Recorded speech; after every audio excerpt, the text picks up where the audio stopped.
All of the looksmaxxing tactics you've heard of, like skincare routines and other techniques, don't work. I know what I'm saying is really controversial, and I could get a lot more views if I stuck to the same ChatGPT advice as everybody else, but I truly want to help you with this video. Have you ever wondered why most attractive men have never touched a facial cleanser in their lives? You probably know some guys that look like absolute chads who, if you asked what products they use, they just look at you like you're a fucking idiot. They don't use any.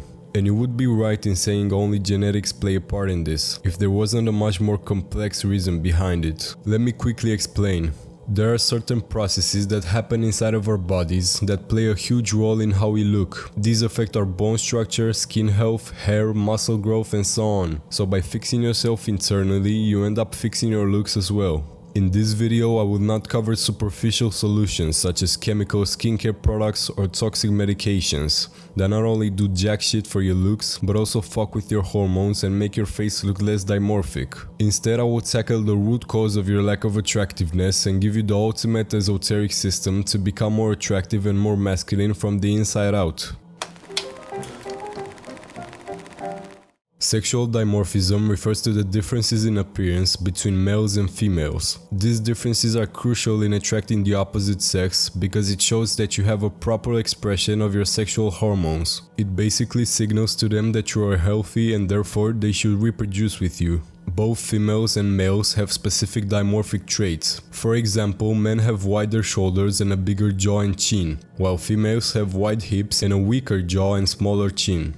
Generally, the more dimorphic you are, the better you look. So to become more attractive, you have to maximize all these traits by improving your bone structure. And by far the best method to do that is optimizing your hormones, testosterone and DHT in men to be more specific. You've probably already heard that testosterone has declined more than 50% in recent years, and this is not from genetics but from environmental factors. We've been bombarded with endocrine disruptors like estrogenics, which are chemicals that mimic the estrogen hormone in the human body, making you look less dimorphic. Here are all the common estrogenics according to Dr. Anthony J., the author of Estrogeneration. And there's actually something that will make the testosterone you already have even more effective, which I'll get into later.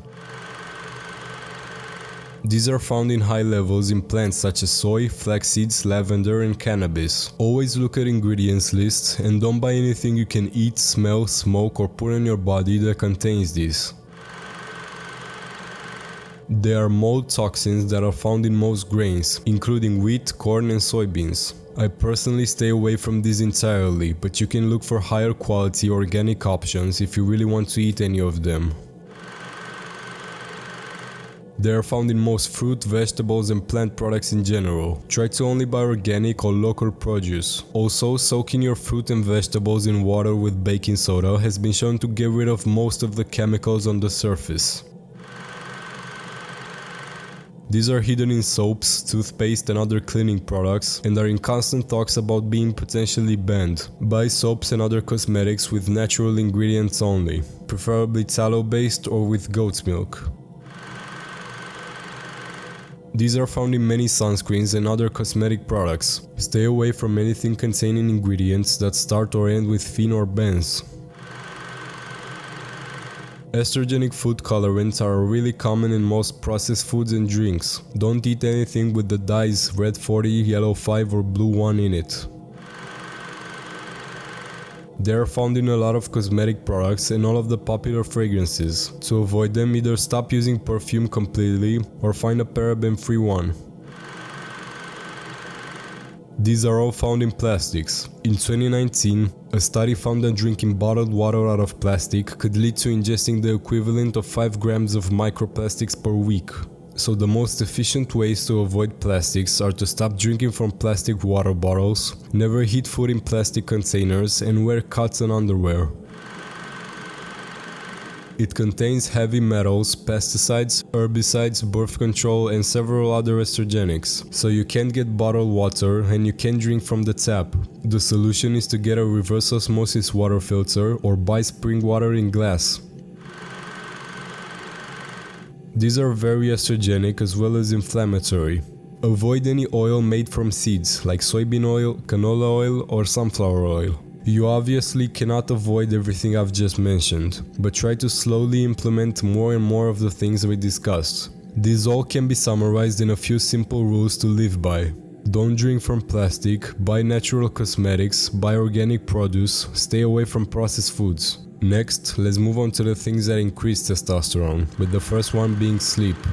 Most people will skip over this part of the video because they think they already know about sleep, but they never actually take action on improving it. I can't overstate how important sleep is for increasing your testosterone and simply looking healthier. Here's a list of all the things you can do to improve your sleep, but the most important things are getting your room cold and getting yourself tired during the day by working on a purposeful task. The second thing you need in order to increase your testosterone is sunlight.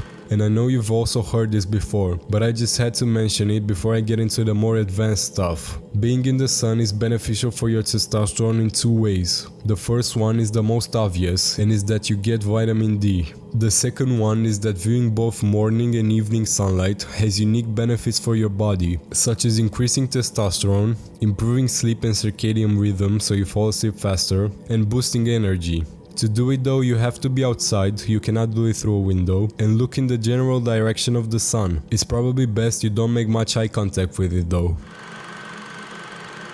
Eating a certain diet is essential to increasing your testosterone, and I'll explain what that diet is in the skin health part of the video, so you'll learn more about it then. But getting more cholesterol in will absolutely boost your testosterone, because that's the thing it's made from. Your body uses cholesterol to create all of the sex hormones, including testosterone, so 4 eggs a day is a minimum for me.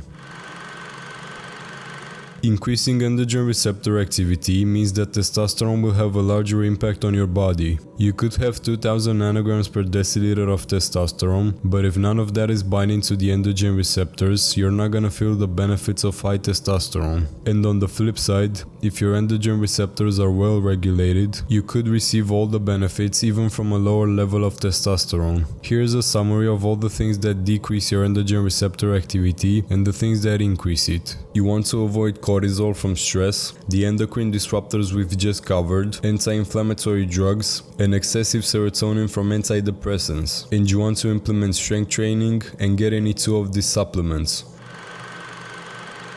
Dihydrotestosterone or DHT is a steroid hormone naturally produced by the body from testosterone. It is believed to be the most important male hormone, being 5 times more potent than testosterone. DHT leads to the enhancement of your masculine features like facial hair, body hair, and muscle gain. There's a lot of conflicting information on DHT causing hair loss, however the general consensus is that DHT is probably somewhat involved in losing your hair, though it is not the root cause of it. So as a disclaimer, if you know you are genetically predisposed to balding, then you can skip this part. Let's talk about how to maximize DHT. DHT is produced when testosterone is metabolized by the enzyme 5-alpha reductase. Therefore, the framework to increasing DHT is to increase testosterone, have relatively low estrogen, and high 5-alpha reductase activity, so you maximize the amount of testosterone that is metabolized into DHT. We've already covered the first two, so let's look into how you can increase your 5-alpha reductase activity. First, you need to avoid the things that lower it, such as finasteride, curcumin,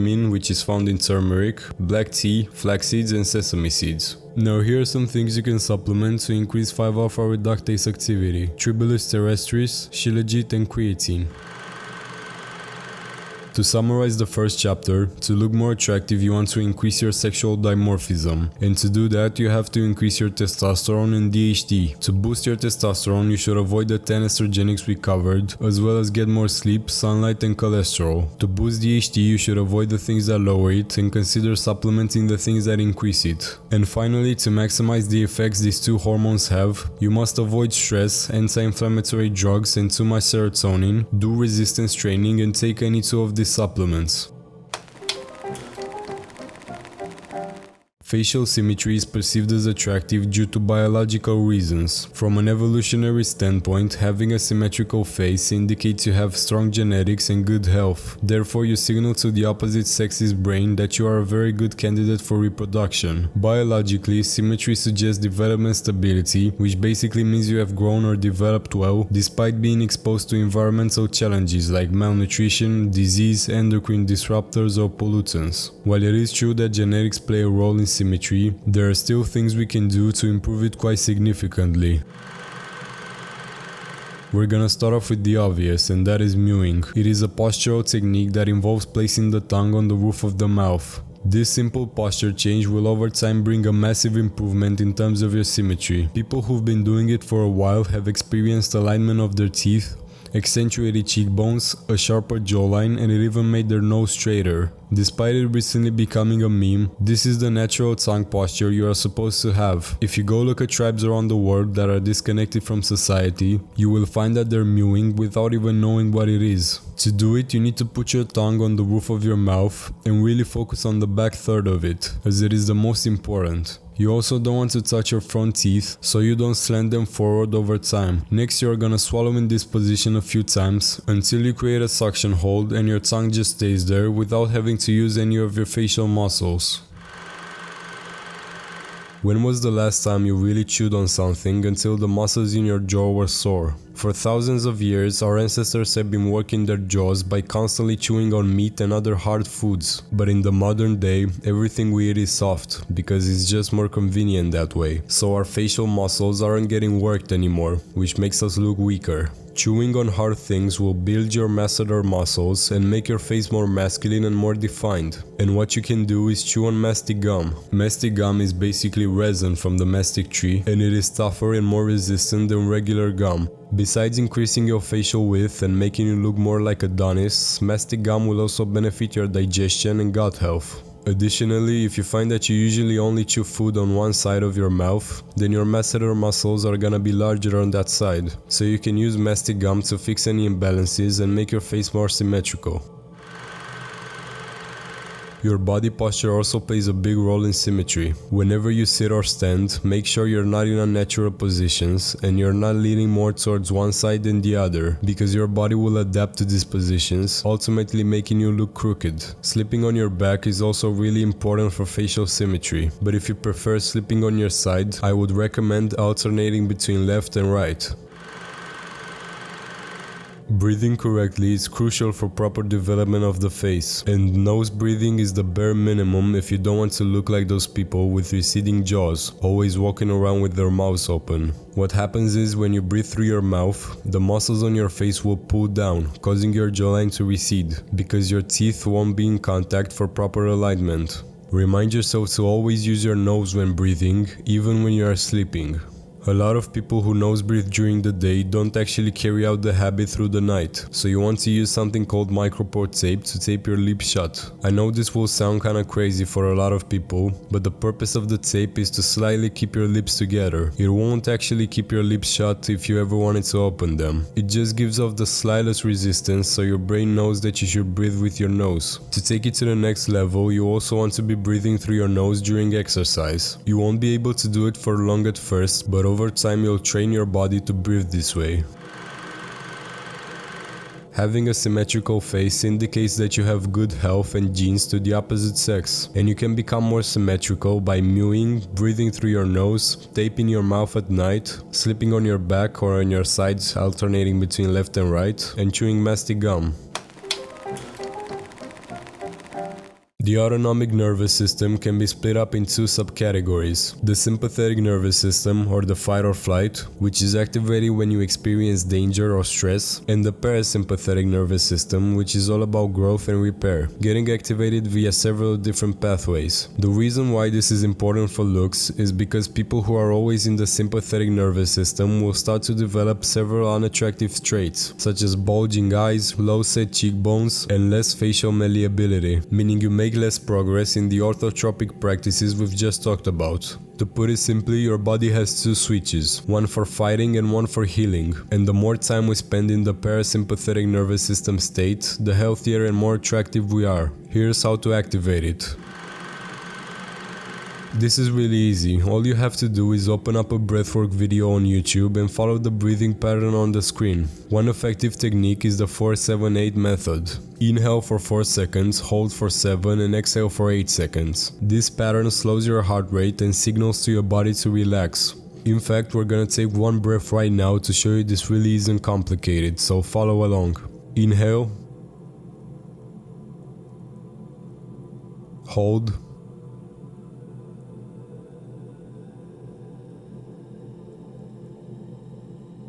exhale.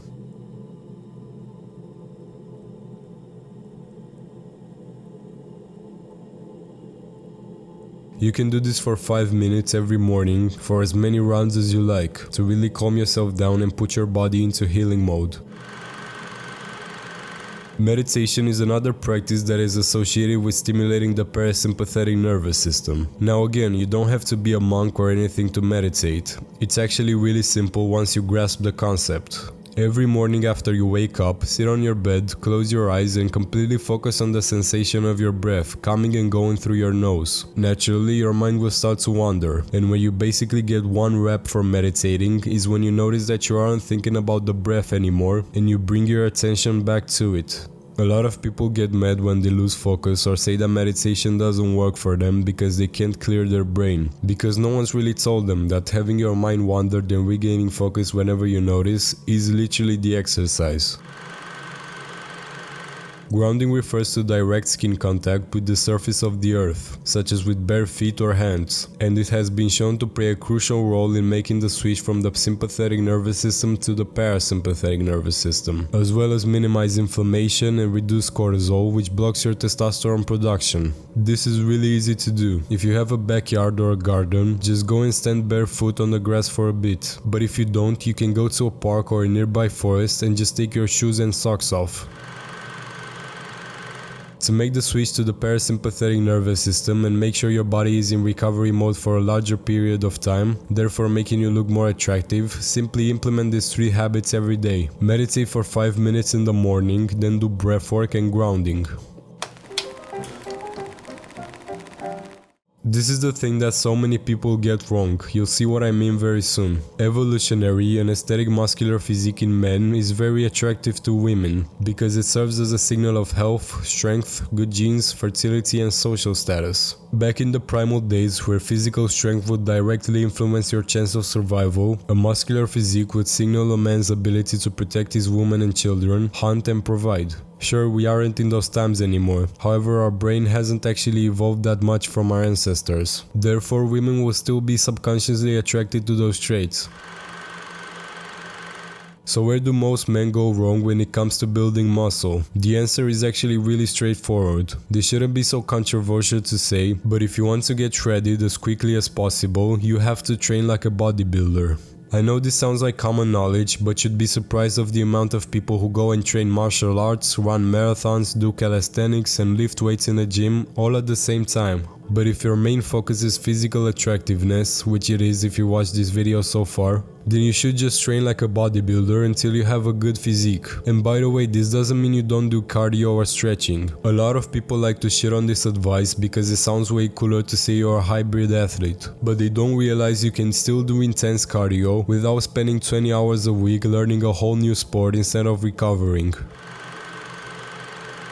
A realization I think most men have in the gym is that up until that point they've been training like a pussy. For some it happens after a year of lifting, for others even later, but the quicker you have that realization yourself, the more muscle you will build. It's those last 1 to 3 reps, also known as effective reps, that have been shown to build the most muscle. And if you're training until mild discomfort, then you'll be missing out on those gains. Think about the sets you do at the gym. How would you rate them in intensity? Probably like a 7 or an 8, right? You train pretty hard, but you know you could train harder. What if I told you that in reality those sets are only about a 4 to a 5 in intensity? A really high intensity set would be going to failure, then going for one more rep and trying to lift it until your whole body is shaking, and holding it in that position until the weight starts going down on its own. And even that would probably only be like an 8, because you could have struggled more or done partials.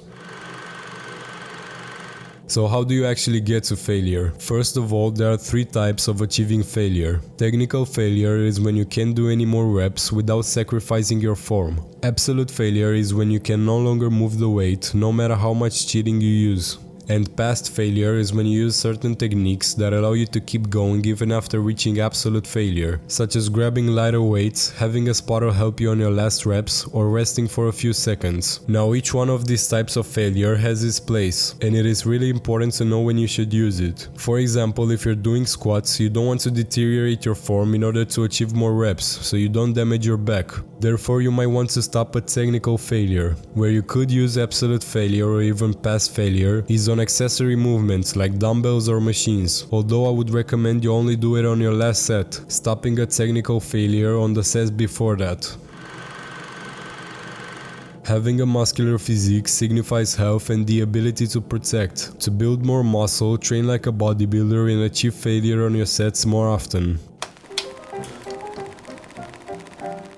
Let's talk about skin health and how to get rid of acne and achieve that healthy, youthful glow. First of all, I want you to ditch all of your products. Now, if you know your skincare routine works really well for you, you don't get any pimples and your skin is smooth, then by all means don't take my advice. But if you're watching this video, that's likely not the case. I know this is a really uncommon take on skin health, but all these products you're using are causing more harm than good. Every facial cream or cleanser you can think of has certain chemicals that have been proven to mess with your hormones. So instead of having clear healthy skin on an attractive masculine face, you end up having mediocre skin on a weird looking androgynous face. Slapping on all these products is only treating the symptoms of your problem, and poorly at that. It's like putting a cloth underneath a dripping pipe. What you want to do is get to the root cause of your skin problems, get to fixing the pipe. So I'm gonna go over the most common causes for acne and other skin issues.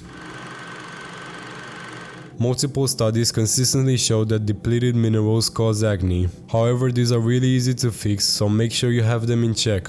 We spent all this time researching all these different methods, when the solution could be as easy as getting blood work done and taking some supplements. You want to do a blood test for all the basic minerals and amino acids, especially those on the screen right now. Once you found your problem, you can either try to fix it through eating more foods rich in that mineral or amino acid, or by simply taking a supplement. As a side note, make sure the supplement doesn't use seed oils in the capsules. Look for coconut oil or olive oil. If the test result comes back perfect, then this wasn't the cause and you're ready to move on to the next step. This is without a doubt the most important part of the video. Everything in your body is connected to your gut health. Your hormones, your metabolic health in general, your brain, and especially your skin. Fixing your gut is the thing that will finally give your skin this healthy glow of vitality, and if you don't do this, the rest of the things you might try in order to get clear skin are all pointless. It's worth bringing up that this process is different for everybody. You might tolerate some foods that other people might not, and vice versa. But I'm still gonna give you some tips to point you in the right direction. Before we get into those, I have to mention there is a medical gut health test you can take to see exactly what the problem with your gut is, which will make this process a lot easier. You basically have to get yourself a reservation at the health clinic and they will ask you for a stool sample. After a few days or weeks, they'll give you the results, making it really simple to know what to work on with your diet. Fixing your gut health is a pretty simple process. You need to find and eliminate the foods that are bad for your gut, and those are the foods that give you bloating, that break you out, that give you stomach aches, etc. And only eat foods that nourish the gut, foods that make you feel good after eating them, that leave you satisfied but not bloated, and that don't give you brain fog. There are certain foods that are harmful for most people, and that almost everybody would benefit from removing, so I'm gonna go over them right now. The first one is seed oils. Now you've already heard about this, they're estrogenic, they cause inflammation, just don't have them. The second thing you want to avoid is grains, so wheat, beans, soybeans, oats, corn. These are all inflammatory in a lot of people, plus the vast majority of them are sprayed with harmful pesticides and herbicides like glyphosate, which has been shown to be very damaging to the gut. The third thing is vegetables, seeds and nuts. This can cause irritation of the gut in a lot of people because of the really high plant defense chemical content, so I would consider removing them for the time being. The fourth thing is artificial sweeteners such as aspartame or sucralose. They have been shown to disrupt the balance of your gut bacteria, negatively affecting your metabolic health and digestion, therefore causing inflammation and skin problems. Next, I'll talk about the foods that most people can tolerate and that have the highest nutritional value. Beef is one of the most nutritious foods on the planet, packed with vitamins, minerals and antioxidants. Additionally, beef is very rich in glutamine, which greatly supports the gut and is beneficial for inflammatory conditions. Gelatin is the less popular and less processed form of collagen powder. It can be obtained from eating collagenous cuts of meat, bone broths and supplement powders. Eating gelatin helps heal the gut in several ways by reducing the production of inflammatory proteins and sealing the gut lining due to it being rich in glycine. Some more benefits include better sleep, less bloating and less stress. If you get the powder form, you can eat as much as 2 tablespoons with every meal to quickly start feeling better. The next 4 foods you can implement into your diet are eggs, fruit, honey and raw dairy. Eggs have an impressive number of nutrients along with a lot of healthy cholesterol your body uses to build testosterone. Fruit and honey are great non-inflammatory sources of carbohydrates which are essential for your hormonal health. Raw dairy contains many unique nutrients such as vitamin K2, A and CLA and is much more digestible than pasteurized dairy, which makes it an option for many people with lactose intolerances. So if you trust the farm that produces it, I highly recommend consuming dairy in its raw form. Luckily, there is a diet that encompasses all of these good food changes and it is called the primal/animal-based diet. This diet focuses on the foods which are most healing for the body, like the ones we just talked about, and that makes sense from an evolutionary perspective, meaning things we've been eating for a long ass time. This diet is ideal for your skin health as well as for your testosterone. As a disclaimer, you shouldn't go from eating 90% of your calories from processed foods straight to this diet. Slowly start incorporating more of these gut healing foods, then keep experimenting until you found the best combination of foods for you, and your skin health will be fixed from the inside out. The best way to fix your skin is by addressing mineral deficiencies and repairing your gut. To do that, consider getting a general and a gut health lab test and experiment with cutting out grains, seeds, vegetables, seed oils, artificial sweeteners, and eating more evolutionary accurate foods such as red meat, beef gelatin, eggs, raw dairy, fruit and honey. For the final chapter of the guide, I'm gonna share some bonus things you can do or buy immediately to improve your looks. This is the best thing you could put on your skin, better than any commercial moisturizer or acne cream. To address the most obvious objection you might have, beef tallow is non-comedogenic, meaning it won't clog your pores. Now let's get into the actual benefits. Tallow is naturally very rich in vitamins A, B12, D, E and K2, which infiltrate the skin, therefore repairing it and increasing its flexibility. Additionally, the fatty acid composition of tallow is very similar to our skin, so it is highly compatible. Red light is very healing for the human body. Studies have shown that simply shining red light on your scalp was at least as effective as the leading hair loss drugs, but without any of the side effects. You can also use it on your skin to make it look better by promoting collagen production, reducing inflammation and improving your skin tone and texture. To do this yourself, you just have to buy a red light panel and put it in front of your body or hair. Consuming all the necessary nutrients is the most important factor when it comes to health and the appearance of your skin and hair. One very reliable way to achieve that is to eat just half an ounce or 16 grams of beef liver a day, as it is considered the ultimate multivitamin. Many people have even experienced a reduction in acne because of its high retinol content. The concept is really simple. Toxins are eliminated through sweating, so consequently the more toxins you consume, the worse you smell. It always comes back to your health. If you keep it in check, you will naturally smell better. I also recommend looking for shampoos and soaps with natural ingredients. The ones with beef tallow or goat's milk are pretty good. Additionally, your scalp absorbs whatever toxins and chemicals are in tap water, so buy a KDF shower filter to get rid of that. What a lot of people don't know is that Listerine was originally a floor cleaner, which was afterwards remarketed into a solution for bad breath. But using a mouthwash is only a temporary fix, because it dries up your mouth and leaves room for more bacteria to form. What you can do instead is something called oil pulling. The idea is to take a piece of coconut oil to melt in your mouth, then swish it around for 15 minutes while you do something else. This is essentially like giving your teeth and gums a deep clean, and removing the bacteria in your mouth. This is the whole esoteric looksmaxxing guide summarized. Feel free to screenshot it so you can implement all the steps easier.